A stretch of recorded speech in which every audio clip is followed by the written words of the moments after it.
Evangelho de São Mateus, no capítulo 26. Quero que vocês leiam comigo o versículo 36. E a gente vai seguindo aí. Jesus no Getsêmani. Então Jesus chegou com eles a um lugar chamado Getsêmani e disse a seus discípulos: assentai-vos aqui, enquanto eu vou além orar. E levando consigo Pedro e os dois filhos de Zebedeu, começou a entristecer-se e a angustiar-se muito. Então lhes disse: a minha alma está cheia de tristeza até a morte. Ficai aqui e velai comigo. Indo um pouco mais adiante, prostrou-se sobre o seu rosto, orando e dizendo: meu Pai, se é possível, passa de mim esse cálice. Todavia, não seja como eu quero, mas como tu queres. Sentem-se, meus irmãos. Eu vou ler um pouquinho mais daqui a pouquinho, não é? Mas o nosso tema hoje é: o espírito, na verdade, está pronto, mas a carne é fraca. Versículo que eu acredito ser um dos mais mal interpretados em toda a história da Bíblia e em toda a teologia bíblica, não é? Que a gente sabe, meus irmãos, que não é de hoje, mas principalmente hoje, a cultura que nós vivemos dá a sensação de nos levar a caminhar por caminhos que nós passamos a entender em alguns pontos da nossa existência, que de repente nós passamos a viver sem responsabilidade pelas coisas que nós fazemos, e sempre buscamos alguém ou algo para responsabilizar atos e atitudes que realmente não condizem com uma vida social, uma vida na sociedade, muito menos com uma vida espiritual abundante. Eu estou dizendo isso por quê? Bom, não é só a questão da sociedade, mas é a questão da própria igreja. É muito comum nós escutarmos irmãos que se manifestam depois de terem cometido alguma atitude imprudente, algum tipo de ato, biblicamente falando, ilegal. Depois de terem cometido os pecados, ou eu até diria transgressões, já de se separar uma coisa de outra, não é verdade? Então essas pessoas às vezes querem justificar, às vezes essas pessoas querem alegar que os seus pecados, ou as suas transgressões, ou as suas penalidades, e socialmente falando também, pessoas que cometem crimes, pessoas que cometem agravos, pessoas que cometem contravenções, sempre querem responsabilizar alguma coisa para se verem livres. No meio da igreja a gente sempre ouve aquele famoso: a carne é fraca, né, meu irmão? Né? O irmão escorregou, a carne é fraca. A irmã escorregou, a carne é fraca. O jovem escorregou, a carne é fraca, a carne é fraca. E, meus irmãos, vai se criando um tipo de uma cultura, alguma coisa dessa natureza. Tipo assim, nós temos um tipo de licença para pecar porque a carne é fraca. Nós temos assim um tipo de justificativa para errar, por quê? A carne é fraca. A gente sempre quer culpar alguma coisa, a gente sempre quer achar alguma coisa que venha nos isentar da nossa responsabilidade a respeito dos nossos atos. Dentro da igreja, pergunta para o irmão que desviou-se: o irmão desviou-se dos caminhos do Senhor, irmão, o que aconteceu? Porque o irmão fulano falou comigo tão duramente que eu acabei me desviando. Quer dizer, ele não é culpado, o culpado é o irmão que falou duro com ele, não é verdade? E você, irmão, não vem mais à igreja? É que o pastor está pregando uns sermões que eu tenho certeza que é para mim. O pastor é o culpado, não é verdade? O ladrão, quando rouba, por que roubou? É porque eu pedi primeiro, mas não me deram, eu roubo mesmo. Eu já ouvi isso. Vamos aprofundar um pouquinho, dê licença um minutinho. O estuprador, quando é preso, o que ele fala? É porque a pessoa estava se vestindo de uma forma que a culpa é dela. O assassino, quando mata, é porque ele reagiu. Ninguém quer assumir a sua responsabilidade no que diz respeito às atitudes praticadas. Parece que nos dias de hoje nós somos proibidos de dizer não para nós mesmos. Para os nossos filhos já estamos proibidos, não é verdade? Mas parece que estamos proibidos de dizer não. Claro que para os nossos filhos a gente fala um não com um pouco mais de energia. Quando eu digo energia, eu digo biblicamente falando, não é? Uma chulapadinha assim de leve, aí proibido pela lei. Bom, não vamos discutir isso hoje. Quem ouviu o MC ontem e hoje, vocês sabem que não é que nós queremos ficar criando controvérsia ou a respeito de tudo que se faz, mas nós entendemos que de alguma forma, meus irmãos, querem descaracterizar o processo de ensinamento que Deus nos deixou através da Bíblia, para nós começarmos a viver através de pedagogos, através de pessoas que têm programas infantis. Uma delas que até se manifesta dizendo: não, imagina, dá uma palmada no filho, foi pilhada um dia dando um beliscão numa criança, entra na fila e...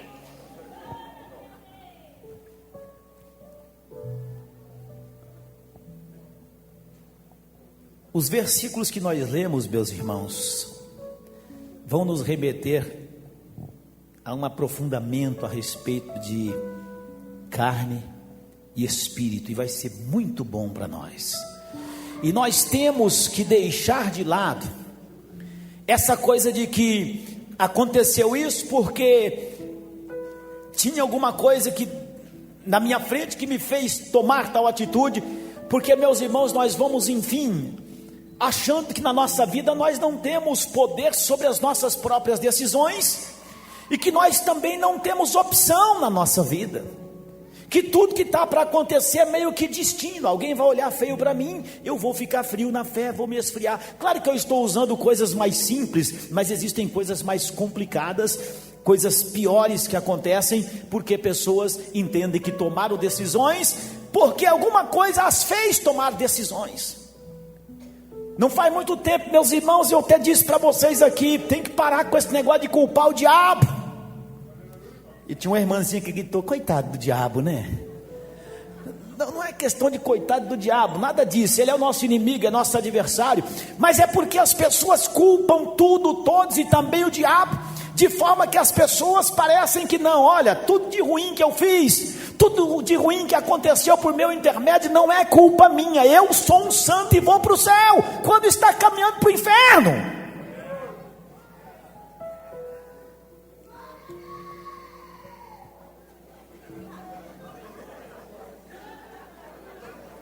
Quando terminar o culto, essa irmã vai estar... Vai devagar aí, minha irmã, pode ir devagar, não tem problema não, viu? Não é fácil não, né, meus irmãos? Não é fácil não. A Bíblia Sagrada diz, meus irmãos, que Jesus estava no momento de oração. Jesus estava num momento difícil da sua vida. Eu estou falando do Jesus homem. Se vocês observarem, eu li com vocês alguns versículos, mas se vocês observarem do versículo 39 para frente, nós vemos que se aprofunda o Senhor Jesus num estado de agonia. Quando ele diz: Pai, se é possível, passa de mim este cálice, mas não seja como eu quero. Algumas Bíblias dizem: todavia não se faça a minha vontade, mas a sua vontade. Nós temos escolhas na vida, meus irmãos. Nós temos decisões a tomar na vida. Nós temos situações na vida que nos levam a estados onde nós às vezes expomos a nossa própria, eu diria até opinião a respeito, e às vezes colocamos a nossa opinião e os nossos planos diante de Deus, mas nós nunca podemos deixar que a vontade de Deus seja soberana na nossa vida. Porque se a gente expor a vontade da gente, se a gente expor o projeto da gente, eliminar Deus da nossa vontade, do nosso projeto, e a gente fazer do jeito da gente, nós vamos perder. E nós vamos perder feio a batalha. Carne, irmã, por favor, não precisa glorificar, é isso que eu estou falando, porque senão me tira toda a concentração. Tem que, e dos irmãos também, não é verdade? Amém? Nesse exato momento, quando Jesus começa a se angustiar, minha alma está cheia de tristeza. Depois, Pai, se possível, passa de mim esse cálice. Jesus quer dizer isso que ele está dizendo? Jesus quer dizer exatamente isso que ele está dizendo. Ou seja, se possível, que de repente eu não morra, não é? De repente tem um outro caminho, mas de qualquer maneira, Pai, se não for possível, que o Senhor faça. Nós vemos aqui, meus irmãos, a manifestação da humanidade de Cristo, nesse exato momento que ele estaria dando a sua vida para vencer a sua própria morte. Essa sentença que eu coloquei não é uma filosofada barata, não. Porque, meus irmãos, aqui nós começamos a falar de carne e espírito. Quando eu falo de sua própria morte, eu estou falando da morte da minha própria vontade. Eu estou falando da morte do meu próprio ego. Eu estou falando da morte dos meus próprios planos, sozinho eu, colocando eu na frente de tudo. E de repente deixando as coisas de Deus, que são as coisas que devem ser o centro da nossa vida, como se fosse num segundo plano. O Senhor Jesus teve vontade de que o plano de repente fosse diferente? Alguém pode provar o contrário? Pois a Bíblia está dizendo que o Senhor Jesus está dizendo: Pai, olha, se possível. Daí ele fala: passa de mim esse cálice. Nós vemos que é um momento difícil, mas acima de tudo é a vontade do Senhor que tem que ser feita. Eu estou frisando bem essas partes. Estou frisando bem porque nós vamos precisar desses versículos e dessa colocação que a Bíblia faz mais para frente. Nós sabemos, meus irmãos, que às vezes existe essa confusão realmente, carne e espírito. E não é que eu estou cansado no sentido fisicamente falando, não é? Mas a gente ouve a todo tempo: isso aí é obra da carne, isso aí é obra da carne. Mas o que é obra da carne? A Bíblia Sagrada diz que Jesus, quando voltou para os seus discípulos, depois de uma oração de angústia, depois de colocar o versículo 39 em exposição dessa forma, ele voltou e achou os seus discípulos adormecidos. Ele disse a Pedro: então nenhuma hora pudeste velar comigo? Ou seja, não pudeste estar vigilante, não pudeste estar orando? E fala: vigiai e orai, para que não entreis em tentação. Na verdade o espírito está pronto. Uma tradução mais fácil que está na Bíblia de muitos de vocês: na verdade o espírito está preparado, mas a carne é fraca. Vamos observar, meus irmãos, quando foi que Jesus disse isso, não é?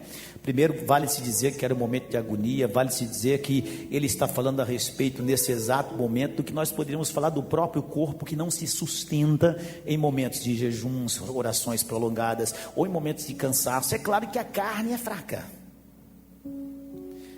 Porque quando fala carne, você pensa o quê? Carne? Vem aqui, qualquer irmão aqui, vem cá. Qualquer irmão, passa aqui, rapidinho, pode ser o Berto mesmo, vem cá. Carne, o irmão Berto está na carne, verdade? Claro que está, porque se eu beliscar ele dói. Se eu estou falando fisicamente, se eu tentar dar uma rasteira não consigo, mas eu consigo tocá-lo. Posso dar um chute na canela também? Aí olha, não dói porque a canela dele é mais dura do que a minha. Isso aqui é carne, é o físico. Se eu falar que ele está na carne, o que você entende por isso? Se eu falar que... Pode sentar, obrigado. Está jejuando faz 10 dias. É evidente que de repente ele sente debilidades físicas. É evidente. Então não é necessariamente a questão física que eu vou falar hoje. Embora nesse exato momento existe a questão da sustentação da própria carne, em momentos de agonia, em momentos de fragilidade física, de falta de alimento, tudo. Mas hoje vocês vão entender o que é carne e o que é espírito. Porque o espírito está sempre pronto, mas a carne é fraca. A Bíblia é clara em dizer que aquele que não consegue vigiar e orar, e aquele que, depois eu falo a outra parte, essas pessoas estão sujeitas a entrar em tentação e serem vencidas pela tentação. O espírito está pronto, mas a carne, ela é fraca. Jesus, nesse exato momento, meus irmãos, nós vemos que ele teve aquela coisa, como eu estava dizendo, humana: se possível, passa de mim esse cálice. Eu creio que nesse exato momento eu não posso dizer, olha, eu até diria que Jesus nesse momento está muito fortalecido nos dois sentidos da carne, ou seja, a carne no sentido físico, ou até mesmo na sua questão de uma atitude de ser humano, porque na realidade eu entendo que se houvesse um outro projeto, uma alternativa, o Senhor Jesus está dizendo, olha, se tiver uma outra forma, passar de mim esse cálice de outra forma, mas se não tiver também, Pai, siga com o plano, porque eu estou dentro do plano, não vou fugir do plano, eu amo a humanidade, vou morrer pelo ser humano, enfim, é isso. Agora observe vocês comigo, meus irmãos, um versículo antes do 36 que nós começamos, vejam vocês questões espirituais que não podem ser deixadas num segundo plano. Louvado seja o nome do Senhor. Nessa revelação da humanidade de Cristo, quando ele foi chamado para renunciar à sua vida, nós vemos que ele realmente entrou em agonia, o que é totalmente normal para todos nós, mas a vontade de Deus deveria sobressair-se sobre a sua própria vontade. O espírito pronto, carne fraca. Vejam vocês, Pedro, a Bíblia fala que havia ali uma conversinha, e Pedro de repente, ouvindo Jesus falar que ia morrer, o que ele fala no versículo 35? Não, Senhor, não, eu, ainda que eu tenha de morrer contigo, não te negarei. E todos os discípulos disseram a mesma coisa. Ou seja, todos os que estavam ali, no momento de ímpeto, no momento em que eles estavam num clima espiritual, em que a presença de Deus aflorava-se de tal forma que eles estavam em espírito, diga comigo, em espírito, que o espírito deles estava preparado. Eles disseram, mas mestre, se alguém, foi mais ou menos assim, se alguém tentar arrancar um fio do seu cabelo, mas nós vamos partir para cima com tudo e o tempo vai fechar. Eu principalmente, dizendo Pedro, eu, Senhor, mas nem que eu tenha que morrer com o Senhor. Estava espiritual, não estava? É quando você está espiritual, você chega na presença de Deus, você chega até para as pessoas, né? E você realmente tem projetos, tem planos, e você quando o Espírito de Deus está habitando na sua vida, e você está em espírito, o Espírito está pronto, não é?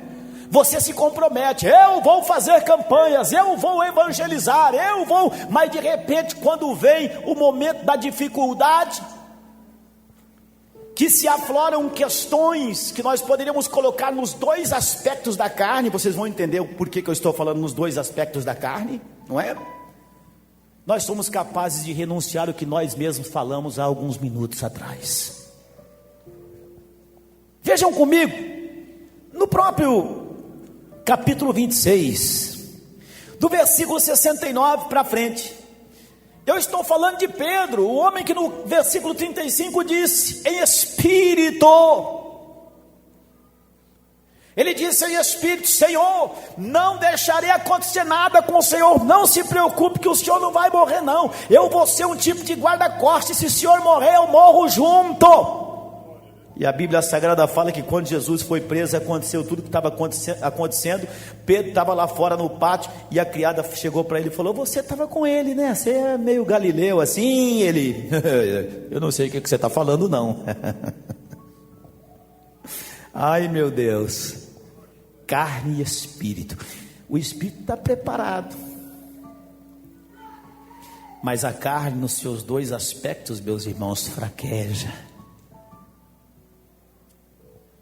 Não satisfeito, no versículo 72, outra criada, não foi nem a mesma, era o tipo de uma confirmação.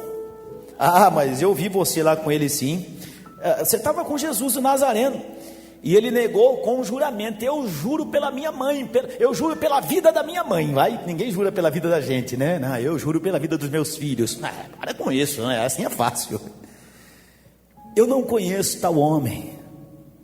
Enquanto estava no espírito, estava bom, né, paixão? vou te servir até o fim. Até parece casamento, né, meus irmãos? Na hora que o pastor está lá, a pessoa está no espírito, promete amar, prometa, até que a morte o separe. E já temos 50% de divórcios e 50% de casamentos. Dizem que já está mais divórcio que casamento, não sei. Até na igreja hoje a gente já vê isso. Quando está no espírito lá e o pastor está lá, abençoado, venerado seja entre vós o matrimônio, a pessoa está lá e chora. Digam sim. 5 meses depois, só Deus para ter misericórdia. Não bastando, meus irmãos, a Bíblia Sagrada diz que aproximando-se, outros que estavam ali disseram: não, você é um deles sim, porque você tem um sotaque, como o sotaque de pessoas que andam com ele, a tua forma de falar. E no versículo 74, o homem que morreria com Jesus começa então a mostrar a diferença do espírito pronto e da fraqueza da carne, nos seus 2 aspectos. Ele começou a falar imprecações, ou seja, ele começou a praguejar, ou seja, ele começou a falar duro, palavrões. Quando você está na igreja, é todo glória a Deus daqui, aleluia dali. E eu sempre falo, tem pessoas que decoram, né? E tem os que soltam orianda daqui e dali e tal. Decorado às vezes, parece que está no espírito. Alguns realmente até estão no espírito, mas se forem confrontadas com uma certa violência, são capazes de falar palavrões, porque Pedro fez isso. E não é que eu estou dizendo que porque ele fez, vamos fazer, mas mostrar aqui com que naturalidade o homem consegue sair do espírito e entrar na carne. Começou ele a praguejar e a jurar: eu não conheço esse homem, eu já falei que não conheço, e olha você aqui, olha, vai para o céu meu irmão, e você aqui, e começou a falar duro, e o galo cantou e ele chorou amargamente. Vocês estão começando a diferenciar já a questão da carne e do espírito, não é verdade, meus irmãos? Vocês já estão começando a ver uma diferença, eu tenho certeza, porque o que está acontecendo com Pedro aqui é impressionante, meus irmãos, é impressionante. E só para completar a parte de carne e espírito, quando a pessoa quer justificar qualquer tipo de erro dizendo a carne é fraca, eu quero dizer que a pessoa na verdade fraquejou no espírito, perdeu a espiritualidade, deixou de ter a presença de Deus na sua vida. Eu gostaria que vocês meditassem comigo, meus irmãos, em alguns versículos ainda. A carne, ela tem um apetite terrível. Eu gostaria que vocês lessem em Gálatas comigo para ver o que Paulo fala. Ele diz assim em Gálatas capítulo 5, versículo 16, vai até o 18: digo porém, andai em espírito e não cumprireis a concupiscência da carne. Andai em espírito, andai movidos por Deus, porque a carne cobiça contra o espírito, existe uma batalha, e o espírito contra a carne. Esses opõem-se um ao outro, para que não façais o que quereis. Mas se sois guiados pelo Espírito, não estáis debaixo da lei. Carne, eu. Espírito, Deus. Carne, eu, significa morte. Espírito, Deus, significa vida. Significa bênçãos de Deus na sua vida. Significa salvação de Deus na sua vida. Eu gostaria, meus irmãos, de deixar bem claro que, embora eu esteja falando carne nos seus 2 aspectos, é evidente que fatores físicos representando a carne, isso que nós temos em forma de corpo, pode ser chamado de carne. Mas gostaria de deixar bem claro para vocês que quando a Bíblia Sagrada, ou seja, o conceito bíblico para os dias de hoje, quando se fala de carne, não quer dizer o seu físico. Quando se fala de carne, quer dizer exatamente o seu eu, o seu ego. Até o nosso alfabeto é um alfabeto carnal, começa com eu. Eu digo, a nossa conjugação verbal, eu, tu, e de repente ele, né? Mas sempre eu, esse eu é que é o problema. Quando eu falo eu estou dizendo ego, o meu ego, eu sendo o centro da minha vida, a minha vontade sendo feita, determinando os rumos da minha vida, determinando os rumos e as minhas atitudes, mas não querendo assumir nenhum compromisso com elas, porque encontro sempre uma desculpa para justificar o que eu estou fazendo. Foi difícil, está complicado, irmãos? Vocês entenderam? Querem que eu repita? Deu para entender? Amém? Deu para entender? É isso. A carne, ela cobiça contra o espírito contra a carne, eles se opõem, são, eu vou dizer, adversário, para que não façais o que quereis. Isso, o espírito e a carne, faça o que você quer. Quando somos guiados pelo espírito, as coisas então são diferentes. Quando a criança nasce, vocês já perceberam que a criança, ela tem esse negócio de tudo é meu, até o que é seu, a criança fala que é meu, não é? E não pense você que tem criança numa certa idade, que as crianças às vezes, não é que elas têm consciência, às vezes as crianças elas decoram alguma coisa que lhes são ensinados, até que tem uma certa, eu diria, condição de assimilar porquê de algumas coisas. Quando você vê a criança boazinha que olha para você, chocolate e quer, não pensa você não, que educadinha a criança, na verdade ela decorou aquilo ali. É muito mais fácil, a gente vê com uma certa, muito mais comum ver crianças que tudo é delas, é meu, é meu, é meu, egoístas. Crianças são egoístas, crianças não gostam de dividir.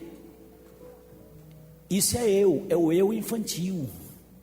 A criança, quando ela, até que ela adquira condição de ter um raciocínio pelo menos parecido com algo lógico, criança é igual mesmo, às vezes, não exagerando, não menosprezando, não querendo criar uma contenda em cima disso, mas é igual quando você está ensinando aquele cãozinho ali em casa.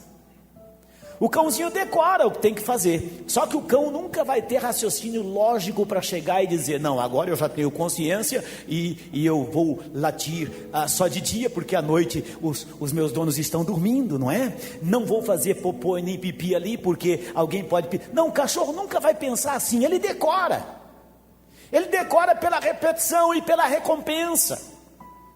Eu não sei porque vocês já perceberam que eu tinha um cachorro. Eu achei isso extremamente interessante, porque o ser humano às vezes complica a coisa. Eu não consigo, às vezes você vê um cachorro latindo, você não consegue saber o que o cachorro está dizendo, mas experts em animais, às vezes o cachorro vai, ele diz, o cachorro quer fazer isso. Às vezes o cachorro, está querendo encontrar uma cachorrinha, né? Mas uma certa ocasião nós contratamos em casa um rapaz para adestrar um cão que a gente tinha. Eu não entendo o cachorrês, o cachorro pode latir à vontade, que eu não sei o que ele está querendo dizer. Só sei que às vezes existem expressões de alegria, que você sabe, ele brinca, ele corre e tal. Mas gozado que o rapaz chegou em casa e começou a falar com o meu cachorro em inglês. Vocês já perceberam isso? Que as pessoas que ensinam o cachorro gostam de falar com o cachorro em inglês? Ao invés de mandar o cachorro sentar, o camarada começou. Eu era jovenzinho, não sabia nada de inglês, ficou sit. E eu falei, mas eu acho que é isso. O meu cachorro deve ser, em vez de pastor alemão, deve ser pastor inglês, porque é por isso que ele não está me entendendo, né? Porque não é possível. Para o cachorro ficar, o rapaz ficava, stay. Eu falei, é isso. Meu cachorro fala inglês.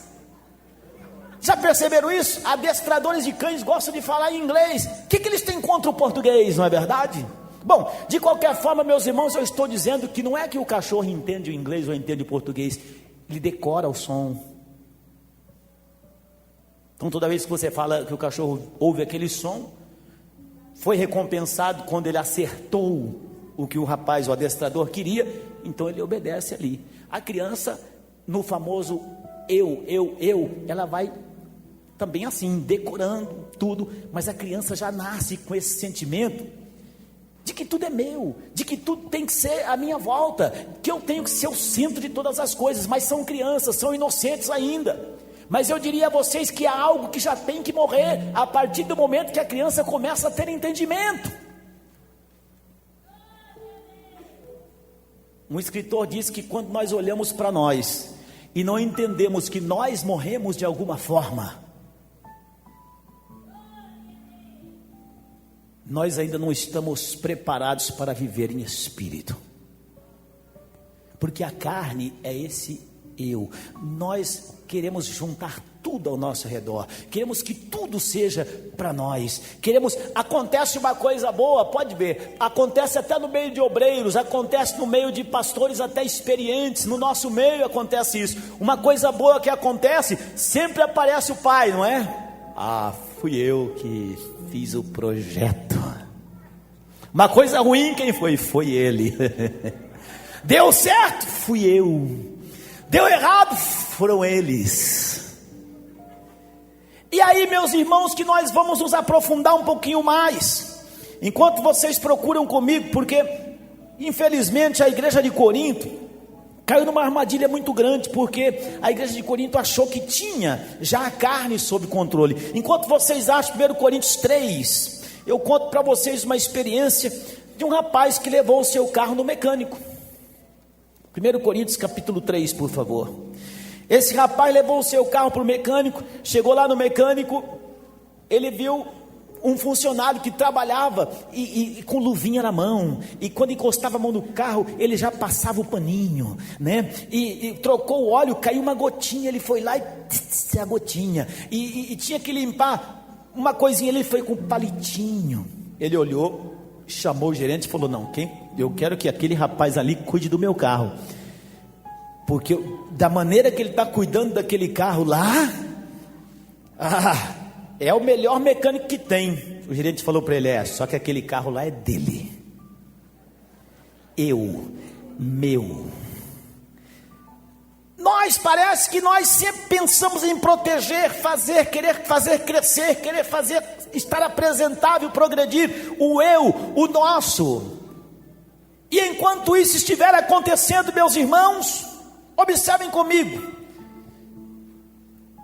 Paulo falando à igreja de Corinto: e eu, irmãos, não vos pude falar como a espirituais, mas como carnais, como meninos em Cristo. Com leite vos criei, e não com manjar, porque ainda não podíeis, tampouco ainda podeis, porque ainda sois carnais. Observem aqui, porque ainda sois carnais. Vejam vocês, meus irmãos, o que o eu faz. Veja só: porque havendo entre vós, aqui nós começamos a falar do que os carnais fazem. Aqui nós começamos a falar da derrocada que a carne produz. Enfim, vejam só vocês as obras da carne. Vejam só você o que são os carnais. Vejam só vocês o que é a carne. Pois, havendo entre vós invejas. Se eu não protejo tanto o meu eu não tenho inveja dos outros. Contendas. Quando nós estamos crucificados, meus irmãos, com Cristo, ou quando somos sepultados com Ele no batismo, não é? Quando nós estamos em espírito, vivendo no espírito, ou seja, Deus está vivendo em nós realmente, essas coisas não podem existir, porque se isso aqui existir, nós estamos perdendo a batalha. Está imperando a carne. Olha só: inveja. Vocês querem coisas mais do que inveja, meus irmãos? Infelizmente, muitos irmãos mal esclarecidos, às vezes, até chegam a fazer campanhas contra a inveja e o olho gordo.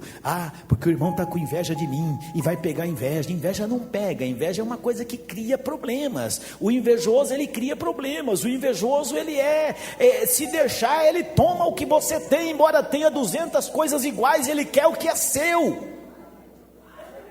O invejoso é assim, não é que ele quer ter um igual ao seu, ele quer o seu, porque não é só querer ter um como o seu, ele quer o seu e que você fique sem nada. Obra da carne, aqui está o carnal: invejas, contenda, dissensões. Não sois porventura carnais e não andais segundo os homens. Eu quero aquilo que o irmão tem, sempre o egoísmo, sempre o meu ego, sempre a minha carne.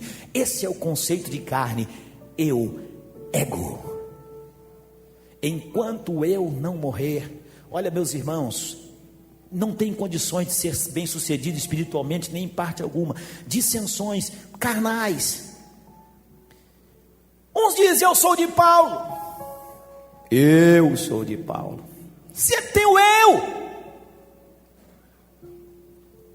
Sempre a nossa vida em primeiro lugar. Eu sou de Paulo. Até nisso. Eu sou de Apolo. E Paulo fala: quando vocês dizem eu sou, eu faço, eu, não sois porventura carnais? Quem é Paulo? Quem é Apolo? Ou Deus é o centro da sua vida, ou você está na carne. E a carne é fraca, meus irmãos. Os que estão na carne estão sujeitos a ser vencidos pelas tentações. E uma vez vencidos pelas tentações, não se justifiquem dizendo: a carne é fraca, porque na verdade você fraquejou em espírito, ou seja, você não permitiu que Deus fosse o centro da sua vida, mas o seu eu continuou falando mais alto do que a própria voz de Deus. Vejam vocês, meus irmãos, a igreja de Corinto, para eles estava tudo bem, afinal de contas, cada um se adaptava a um tipo de pessoa. Na realidade, Paulo estava dizendo esse negócio de que o meu negócio é o fulano, meu negócio é a música, meu negócio é a teologia, meu negócio é o culto de terça, de quinta, de quarta ou de domingo, o meu negócio é ouvir o pastor Lorival, o pastor Osmar, o pastor Humberto Paixão, o meu negócio é só ouvir o missionário. Na verdade, ao dizer isso, o que eu vejo em vocês é que vocês são imaturos, vocês são carnais. E eu não posso falar com vocês como adultos, porque vocês são meninos. Eu vou ter que continuar tratando vocês com leitinho.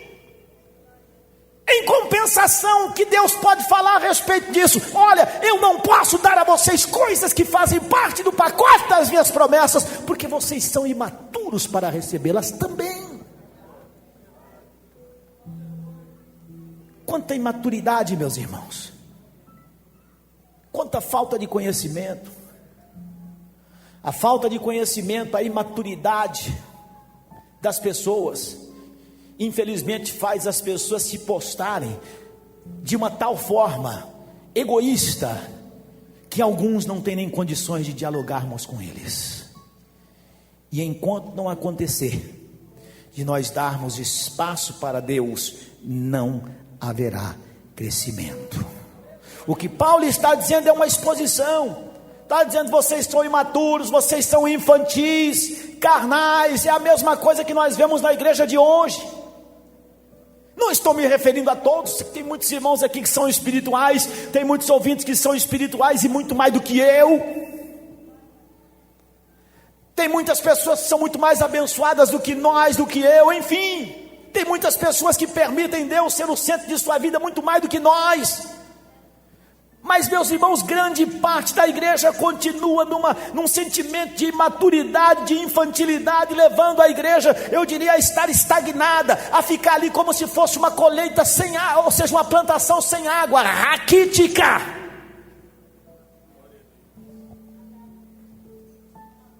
Porque estão na carne,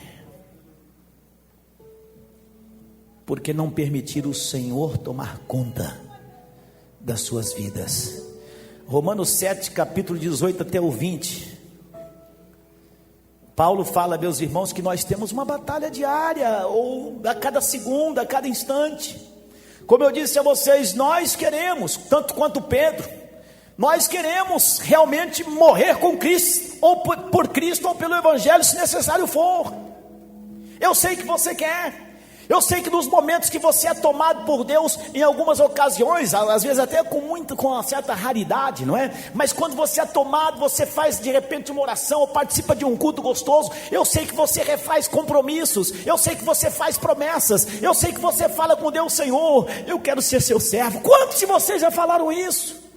Eu já falei isso centenas de vezes: Senhor, eu quero fazer muito mais para o Senhor. Mas de repente, meus irmãos, a gente vai se deixando abater. E quando Deus estava realmente no controle da nossa vida, nós fizemos grandes projetos para a obra de Deus. Mas de repente, meus irmãos, deixamos atuar o eu, ou seja, a carne. Eu não sei se vou fazer isso, porque ninguém quer me ajudar, eu não vou ajudar essa igreja não, está na moda agora, né? Não vou ajudar essa igreja não, porque essa igreja aí tem muita gente ruim, pastores, não vou ajudar não, vou ficar olhando só para ver o que vai. Enquanto você estava no Espírito, seus projetos eram aprovados, direcionados, inspirados por Deus. Quando entrou a carne, ou seja, o eu, você começou, eu não vou, eu já pensei de novo, eu repensei a minha vida, e de repente foi como Pedro, morro com o Senhor, mas quando foi confrontado com uma situação que era verdadeira, a Bíblia fala que ele negou 2 vezes, e a terceira vez negou com requintes de palavrões e crueldade. Sofreu.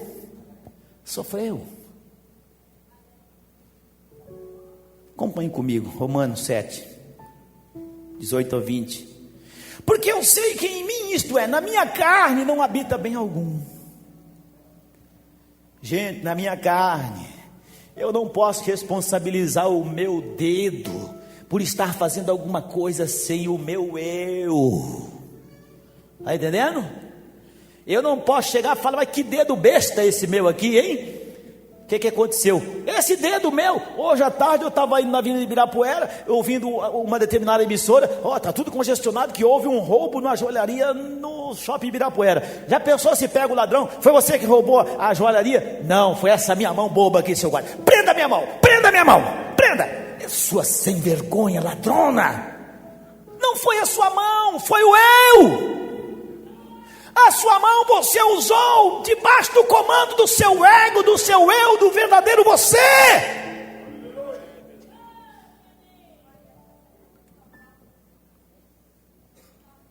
Na minha carne, no meu eu não habita bem algum. E com efeito, o querer está em mim, mas não consigo realizar o bem. Jesus, porque não faço o bem que quero, mas o mal que não quero, esse faço. Olha a luta, carne e espírito, eu e Deus. Quando Deus está em mim, ou quando eu pelo menos não deixo aflorar os meus sentimentos mais egoístas, mais eu que possa existir, eu até pretendo fazer alguma coisa, mas o bem que eu quero fazer, eu não consigo fazer, não posso fazer. Mas o mal que não quero, esse eu faço. Que coisa!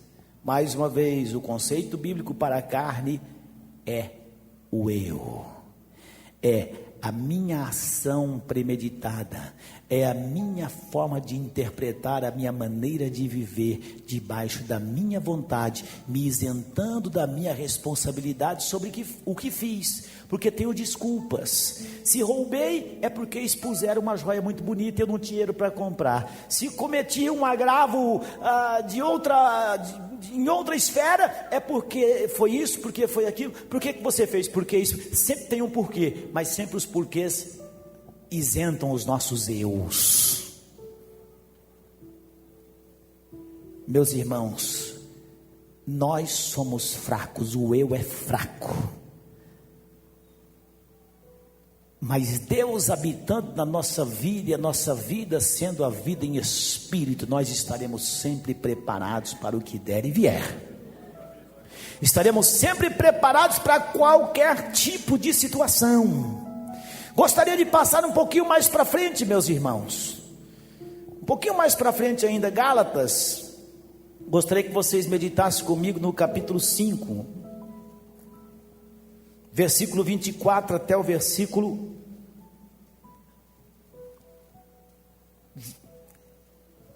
26.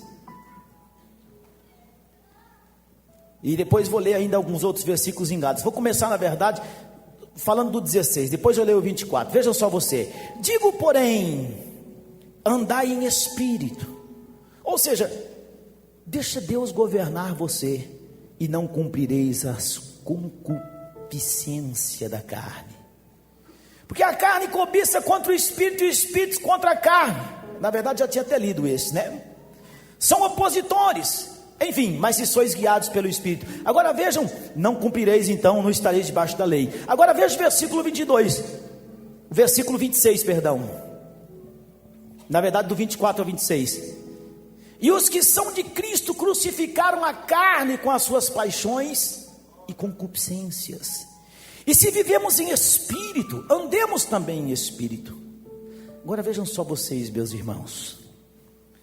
Se vivemos em espírito, devemos andar em espírito. Crucificamos a nossa carne, morremos, como já falei no batismo.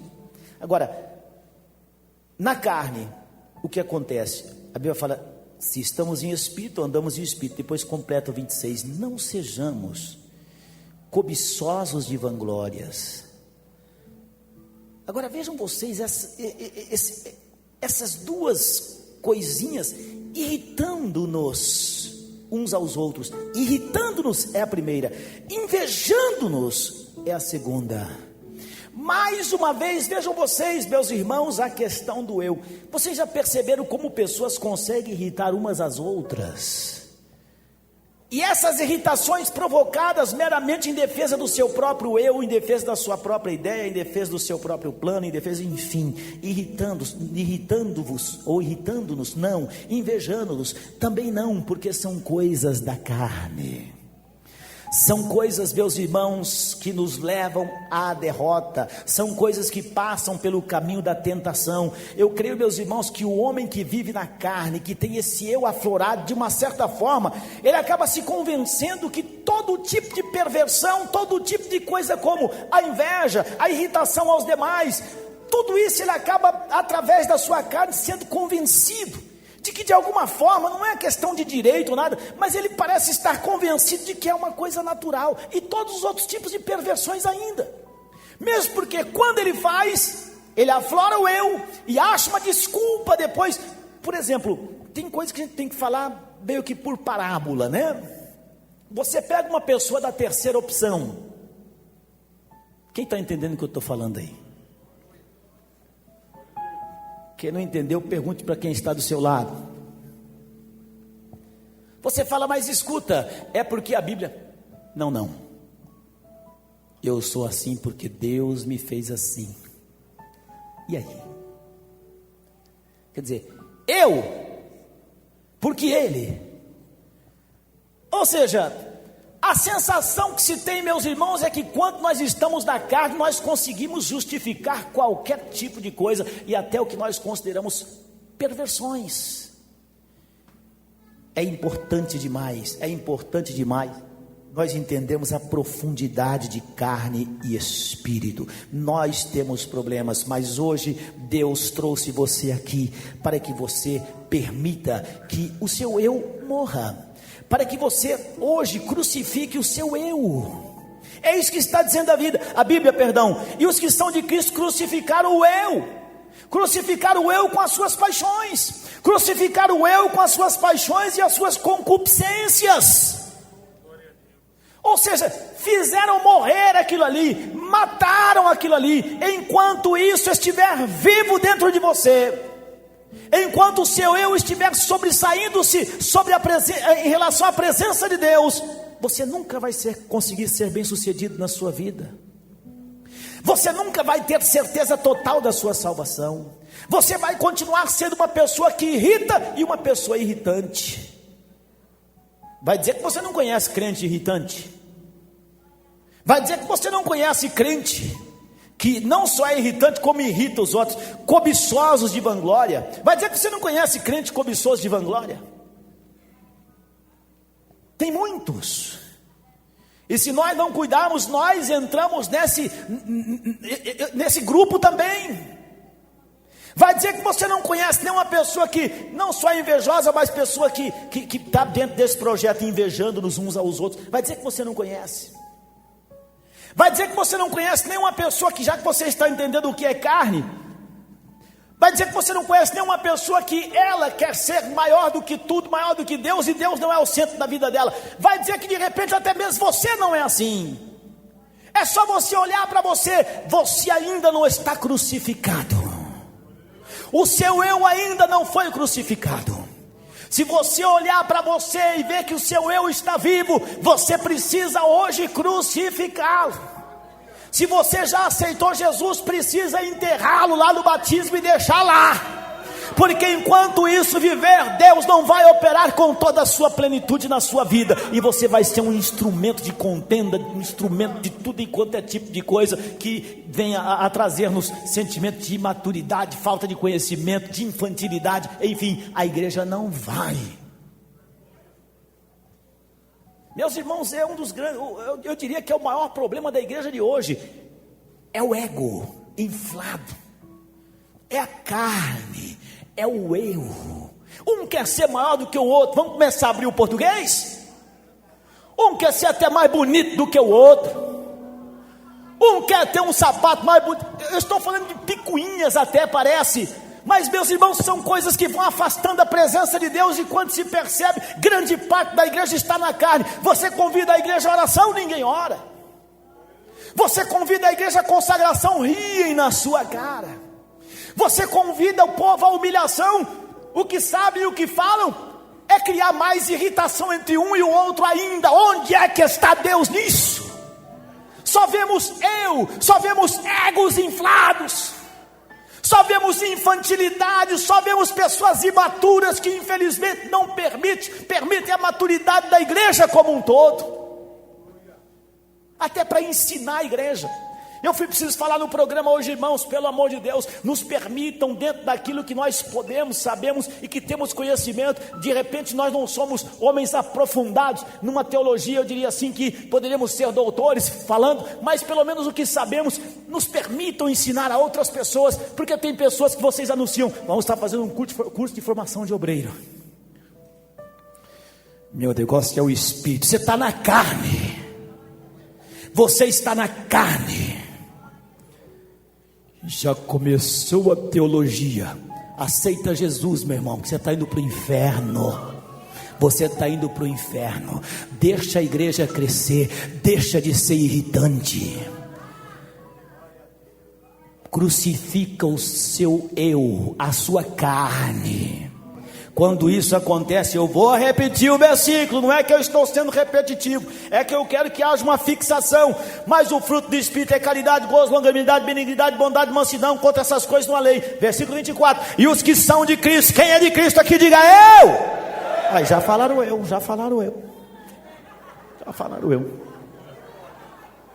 Não dá para dizer nós.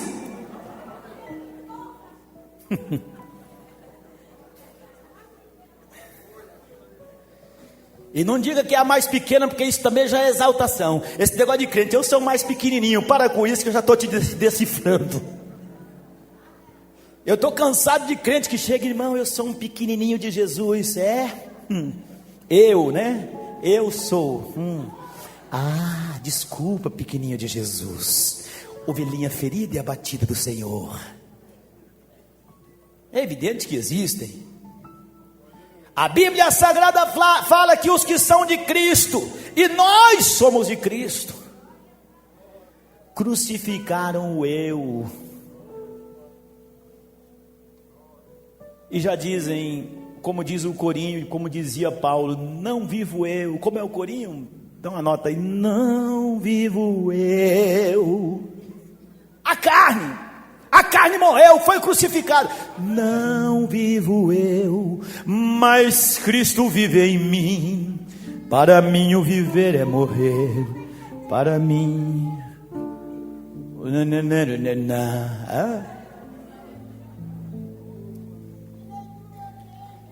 Enquanto eu estiver vivo, Deus não opera na sua vida. Isso é bíblico.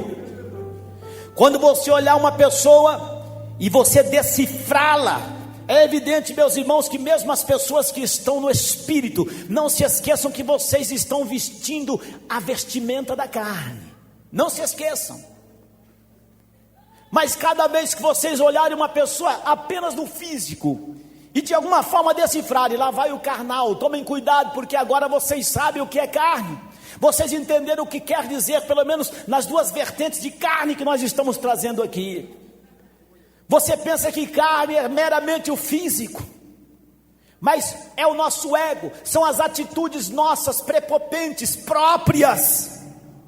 Agora, meus irmãos, eu gostaria que vocês meditassem comigo, porque tem remédio para isso.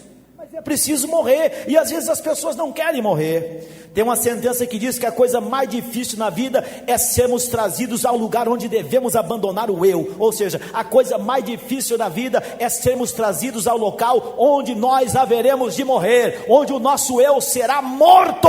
É difícil, mas com a ajuda de Deus você consegue, a sua vida melhora. Mas com a ajuda de Deus, e Deus sendo o centro da sua vida, tudo para você será melhor. Os seus negócios irão bem, a sua vida espiritual será saudável, a sua comunhão com Deus será maravilhosa. Você vencerá qualquer tipo de temor, e nada mais vai pressupor a você nenhum tipo de medo, porque você está crucificado. Crucificado. Eu gosto de Esther, meus irmãos. Eu gosto muito de Esther, o livro de Esther. A Bíblia Sagrada fala, só tem um versículo que precisaria, no caso, dar uma olhadinha, é o capítulo 4, versículo 16, se não me falha a memória, de Esther. Mas é rapidinho. Esther, quando o povo judeu começou a ser ameaçado, porque Esther estava lá diante do rei. Esther era uma mulher linda, né, meus irmãos? Uma mulher que o rei viu e falou: meu Deus, que é isso, né? E a Bíblia fala que Esther estava lá, até que o tio dela, que havia criado ela, disse: olha, há um complô, vão matar os judeus, você vai ter que entrar na sala do rei, você vai ter que pedir misericórdia.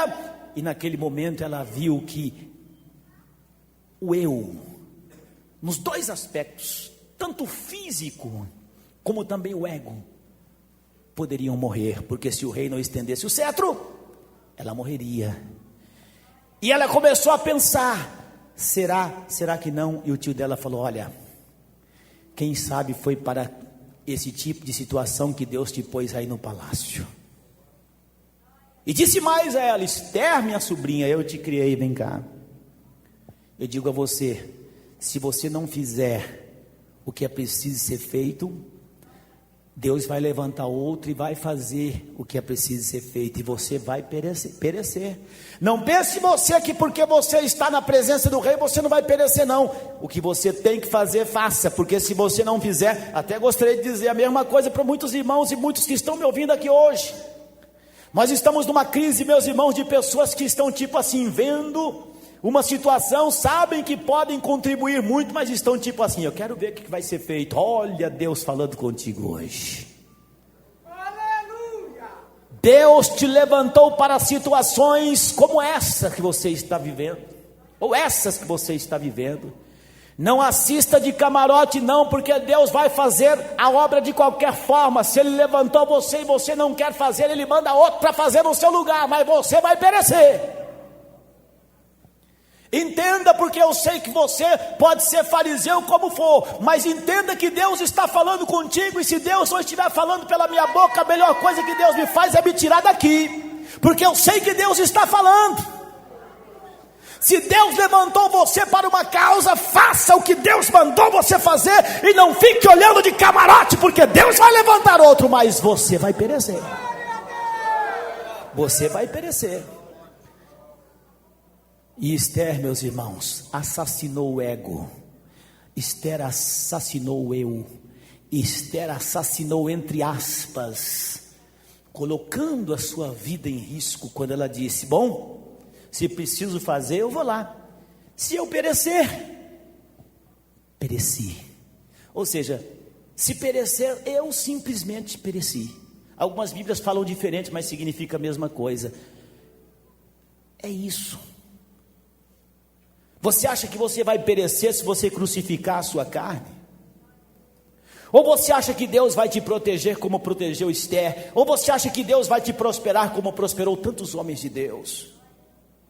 Daniel, meus irmãos, falei semana passada, aos 65 anos de idade, ele foi confrontado, mas ele já não tinha ego, ou seja, ele não tinha o eu operando, era um homem que vivia no Espírito, era um homem que estava sempre pronto, o Espírito está sempre pronto, Deus estava na vida dele, e disseram para ele: você não ora? Ele disse: eu oro.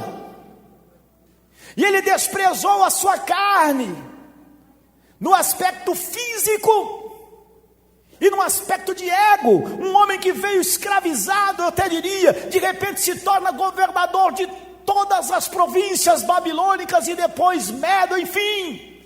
De repente poderia dizer, sabe de uma coisa, não vou orar não, porque Daniel, não, ele disse, eu vou orar, se vão me matar, me matem, mas eu estou preparado, porque Deus está na minha vida. Essa é a mensagem.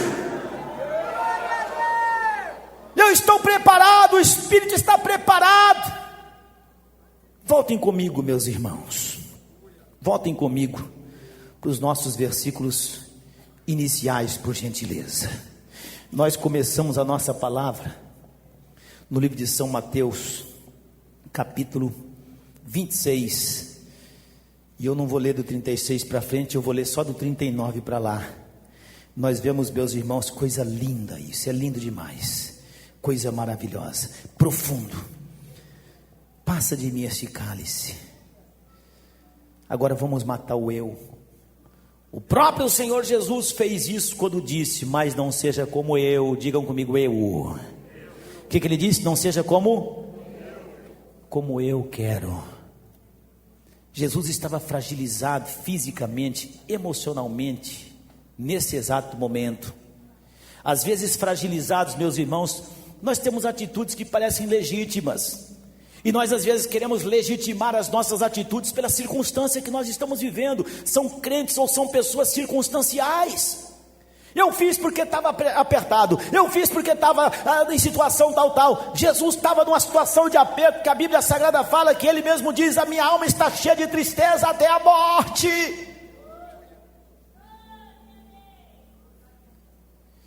E prostrando sobre o seu rosto dizia, meu Pai, se é possível, passa de mim esse cálice. Imediatamente, porém, ou seja, todavia, que não seja como eu quero, mas seja como tu queres. A vontade de Deus acima da sua vontade é que vai fazer de você um campeão e um salvo. É a vontade de Deus, é a vontade do Pai que vai fazer de você um campeão e um salvo.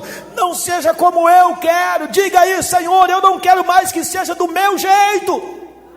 Quantos irmãos se dispõem ao ministério, mas chegam e dizem, irmão, pastor, eu estou disposto ao ministério, mas tem que ter alguma coisa assim, tem que ser do jeito que eu quero, porque do jeito que eu quero se encaixa do jeito que eu consigo manobrar, eu consigo fazer. Que morra o eu, que morra a carne, que seja feita a vontade de Deus por teu intermédio, mas deixa Deus agir, deixa Deus dirigir, deixa Deus inspirar, deixa Deus colocar você onde quer que Ele queira colocá-lo. Eu só vou cantar na mocidade se for do jeito que eu quero. Se tiver ensaio na sexta, eu não vou. Eu só quero, sempre eu. E isso torna grupos, torna a igreja, torna ministérios inteiros infantis e imaturos. E Deus não opera. Se Jesus está deixando o exemplo, não como eu quero, Pai. A Bíblia fala que nessa oração, a situação emocional de Cristo, a situação de tristeza, a situação circunstancial o fez suar gotas de sangue. Em primeiro lugar, a vontade de Deus. Que coisa linda, a vontade de Deus. Depois nós vemos que ele foi onde estavam os discípulos que estavam no segundo aspecto da carne, ou seja, fisicamente estavam exauridos. Ele disse, vocês não podem vigiar nem um pouquinho.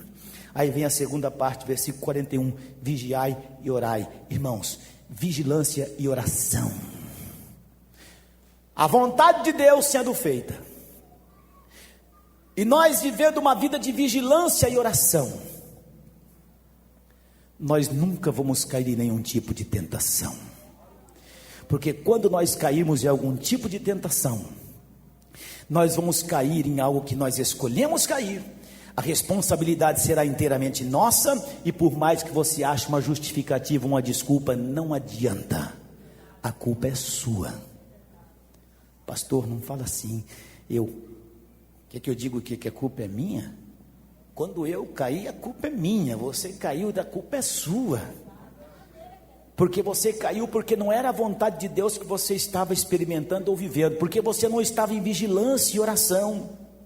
Se você está na vontade de Deus, em vigilância e oração, pode ter certeza que você não está em tentação, não vai cair em tentação, porque você não vai estar na carne, você não vai estar dando lugar ao eu, mas Deus vai estar no centro da sua vida, ou seja, o Senhor Jesus vai ser o centro da sua vida, e você vai estar sempre preparado, sempre pronto, sempre para qualquer circunstância, aguardando com a atitude que Deus vai fazer você tomar, e você vai estar em vitória sempre. Hoje você pode tomar uma atitude. Jesus insistiu ainda, não há necessidade de falar do versículo 42, porque pela segunda vez ele fala, não é? Pai meu, se este cálice não pode, enfim, ele fala, mas ele só mostra aqui a sua humanidade, mas mostra também que a vontade do Pai é que era feita, e mostra também que vigiar e orar é o que nós devemos fazer, porque assim estaremos vivendo em espírito e seremos invencíveis. Pode vir a onda, pode vir o diabo, pode vir a oferta, pode vir o que for na sua frente, Deus falará primeiro e dirigirá as suas ações, e dessa forma você jamais vai ser vencido por tentação alguma. Dessa forma jamais o inimigo vai derrubar você. Dessa forma você vai estar sempre pisando na cabeça do diabo. Você não vai estar irritando outras pessoas, você não vai estar dividindo ambientes, você não vai estar sendo infantil, você não vai estar participando de grupinhos ou sendo grupista. Não, você vai estar na direção de Deus, e você vai ser uma bênção. A sua casa será uma bênção. Tudo que você colocar a sua mão para fazer, Deus te prosperará, porque certamente Ele estará na direção da sua vida. Que Deus abençoe você, que Deus te guarde. Mata a carne, louvado seja Deus. A nossa carne, a nossa vontade significa morte. O nosso espírito, ou seja, a vontade de Deus significa vida. Escolha nessa noite. Fiquem de pé, meus irmãos, fiquem de pé. Vamos cantar depois, para orarmos já uma oração bem fervorosa, uma oração bem gostosa mesmo. Louvado seja Deus, é dia de restauração e renovo. Quando a mão do Senhor tocar, o óleo vai derramar.